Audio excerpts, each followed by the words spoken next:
When you're down and feeling poorly, just shout out for Anna's Holly and B-Mobile. Appawling Kitty Panto, brought to you in association with Nurse Holly's Frozen Peas. Hedgerock is the place to be. Hedgerock is for you and for me. Hedgerock for a nice cup of tea. Get yourself down to Hedgerock. Get yourself down to Hedgerock.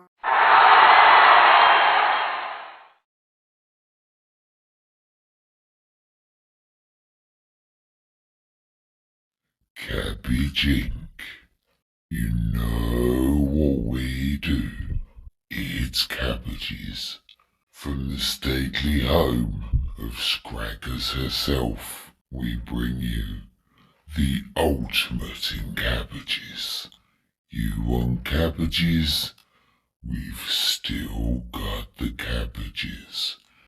Cabbage Inc. It's Leon, the super dude. Helps out all the time and he's never rude. It's Leon, the super dude. Great for getting stuff off shelves. And he drives a Zamboni.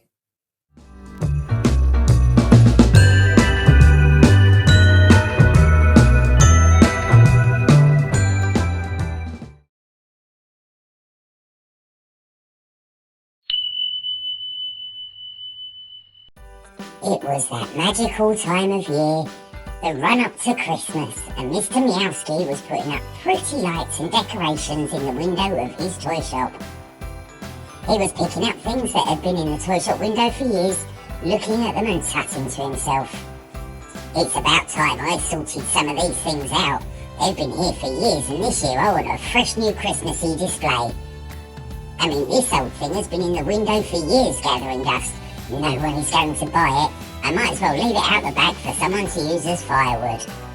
So the old man took the music box and threw it out the back of the shop. I'm sure one of the poor urchins from the marketplace will make good use of that, even if it is only for firewood. Mr. Meowski carried on, humming Christmas songs to himself while he decorated the window. This year it looked even better than ever, and before long a group of urchin children from the market had gathered to look in the window. Mr. Meowski looked at them fondly as he locked his shop up and left. He felt sorry for them, but they were street kids and they were used to it, he thought. He wished there was something he could do. Oh look friends, it's all so pretty. Look at the Christmas lights and the tiny little decorations for the tree. Don't spend too long looking and daydreaming, my lovely. You know we can't afford anything like that. The best we can hope for is a bowl of warm soup for Christmas. We can at least make a few paper change from any newspapers that the boys can't sell on Christmas Eve. Come on lovely, hurry up. We have to meet the others soon to see how many pennies we've made today. Hopefully we can buy some more papers and matches to sell tomorrow and still have enough to get bread for supper. The children ran to their usual meeting place in the alleyway at the back of the shops. Every day they met there to count how much they'd earned from selling their matches and papers in the busy market. They were always fair and shared the pennies out equally and helped each other as much as they could. There were quite a group of them, they all looked after each other. I've sold lots of matches today, so I'm hoping we can get a small piece of cheese to have with our bread tonight. I've sold all my newspapers, so we might even be able to buy some loose tea and a few pieces of coal. Don't worry about the coal. I've been out collecting lumps that fell off the coal man's wagon and I've got enough for a good fire. All we need is a bit of kindling to start it off. Let's look around here for something to start our fire. There's sometimes an old crate around the back of the shops. The urchins looked around the dark alleyway. Suddenly Maisie's eyes were drawn to a dusty old box sitting on the back step of the toy shop. Oh, what's this? She blew the dust off it. Oh, look, friends, there's patterns on it, and it seems so pretty. It's just a little bit chipped, but I'm sure we could do something with it. Maisie turned the music box round in her hands. It looks like one of those music boxes. The sort with a little dancing ballerina inside, and there's a little key and everything. It's probably rubbish, my lovely. It's old and dusty, and Mr. Meowski must have thrown it out for a reason. Give it to the others, and they can add it to the fire. No, Shards, I want to keep it. So Maisie sat on the step with the music box, and after a few minutes of trying, she managed to turn the little key to wind it up. The top opened up slowly, and Maisie gazed in wonder at what she could see inside. There was a sparkly glass mirror and a tiny little ballerina dancing to the tinkling music that came out of the box. Maisie was delighted. "It works, friends, look, it works!" All the children gathered round and gazed at the magical little box. Then the most peculiar thing seemed to happen. It was as if all the music was getting louder, and instead of coming out of the box, it seemed to be coming from somewhere else in the alleyway. It seems to be coming from the back of Mr. Meowski's shop. Slowly the children all turned round and looked at the back of the shop.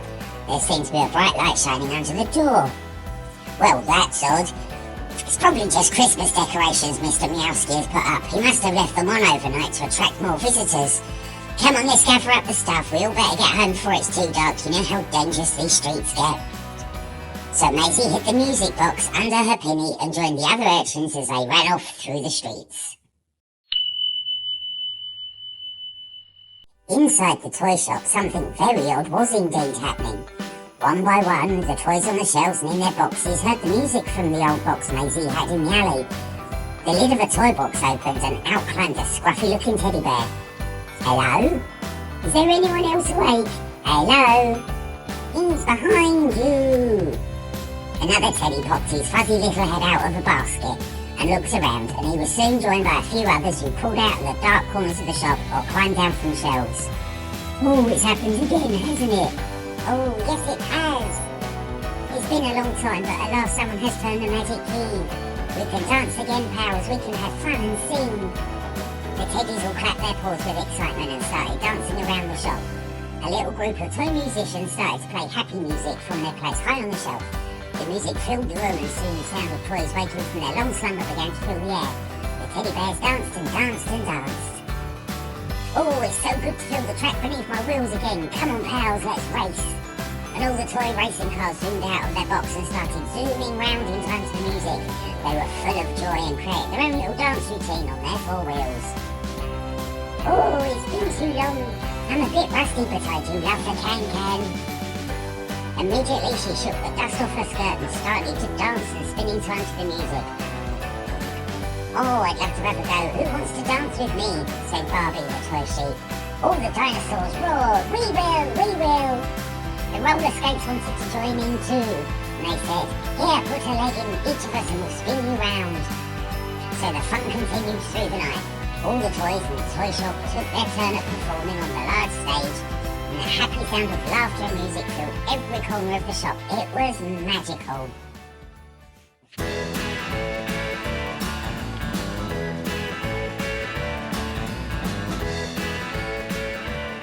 Gradually, as the sun began to come up, the toys slowed down their party and headed back to their boxes and shelves.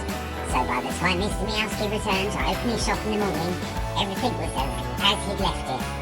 Well, almost everything. "Oh, that's funny. I was sure I tidied away everything last night. I must be getting old." Maisie was outside the toy shop selling her matches, and all the other children were out and about trying to raise a few pennies to keep themselves warm and fed. It may have been almost Christmas, but it was a day like every other for the marketplace urchins. "Matches, matches, come buy your matches, perfect for lighting candles and fires, don't go without them. Hankies, hankies, perfect for blowing your nose, come and buy your hankies. Look mate, I kept the music box I found last night. It's so pretty, the nicest thing I've ever had. I've got it under my cloak because I thought it might get nicked if I left it at home." "Oh Maisie, you are such a dreamer. We can't keep nice things. You'll know we'll eventually have to sell it or use it on the fire." "Okay. What I'd love this once, my friend, is a nice Christmas, a lovely dinner, a warm fire and a small present for all the children where we live. That isn't too much to ask, is it?" "Well, keep dreaming, Maisie. Maybe one day, you never know." Maisie looked longingly into the shop window of the toy shop at the little decorations and toys. There was no way she'd ever be able to buy one toy, never mind one for every one of her friends. "Matches for sale, penny a box. Read all about it. Today's news. Another shop robbery overnight. Read all about it." "Oh no, not another robbery. As if the life of a shopkeeper isn't hard enough." "There's a big reward for information, Maisie. A few of us thought we might hide in the shadows tonight and see if we spot anything. Who knows, we could get some of that reward." The children wandered off as darkness fell, still calling out, hoping for a few more sales just to add that last few pennies.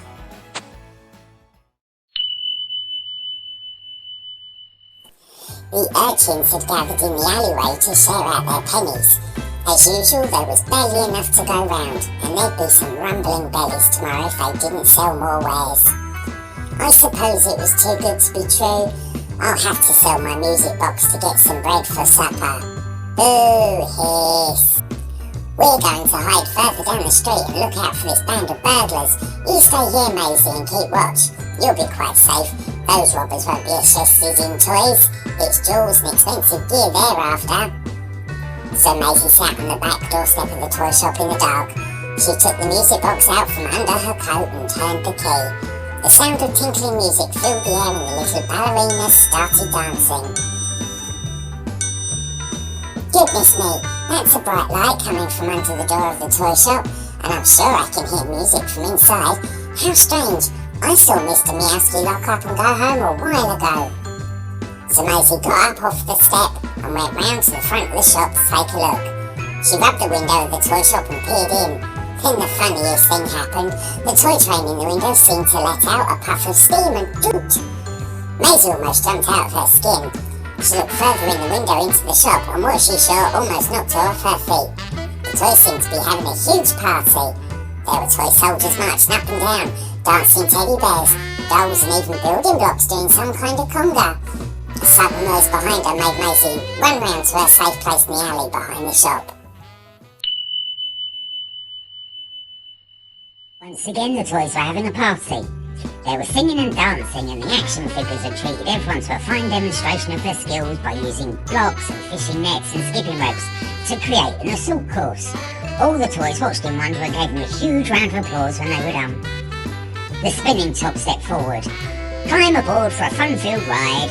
Who needs a funfair when I can spin you round and round and round and round?"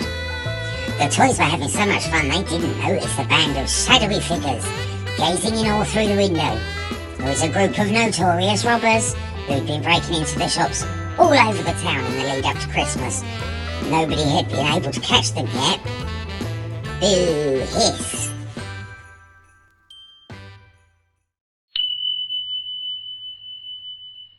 Outside the toy shop, the robbers were talking. "Hey Charlie, don't bother with that. It's just a kid's toy shop. There's nothing worth anything in there." "Oh, but look Fred, there's all sorts of mechanical toys, dancing and playing music, working on their own. I've never seen anything like it. They must be worth a fortune. It's a gold mine in there." All the robbers gathered at the window to watch the toys having the time of their lives, their eyes lit up with greed. "Yeah, you're right, Charlie. That's amazing. Must be worth a fortune. We've got to get ourselves some of that. Get a crowbar from the wagon and I'll meet you all round the back." So the robbers made their way to the back of the shop where Maisie was sitting, hiding in the dark. They prized open the back door of the shop. Hiss, boo. "Hold it, folks. Hush for a minute. I can hear a noise. Get back to your bases. We've got this covered." All the toy soldiers lined up across the floor in the dark corridor at the back of the shop. As the robbers crept in, they took off their shoes so they didn't make a sound. "Ow! Ow! What was that? Oh, stood on something spiky." The more they staggered about crying in pain, the more toy soldiers that they stepped on.